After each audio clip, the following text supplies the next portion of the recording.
2 casi di positività in una struttura dell'Alta Padovana, 3 in 2 strutture dell'area urbana della città. Continua il monitoraggio nelle case di riposo dell'ULSS 6 Euganea, che ha inviato personale di rinforzo nell'RSA Beggiato di Conselve, dove si è sviluppato un focolaio. 58 in questo momento gli ospiti positivi, 4 sono ricoverati in ospedale. Dal 28 ottobre 3 le persone mancate, l'ultima l'ospite di 91 anni morta nell'ospedale di Schiavonia. 3 gli anziani non vaccinati, precisa Maria Chiara Corti, direttore dei servizi sociosanitari dell'ULSS 6 Euganea.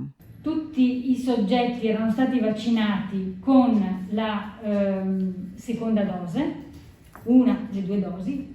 91 di questi aveva ricevuto la terza dose il 20 di ottobre, che come abbiamo capito probabilmente l'infezione era già entrata prima dell'inoculo della terza dose. Il monitoraggio continua ogni 4 giorni con tamponi molecolari ripetuti a ospiti e operatori.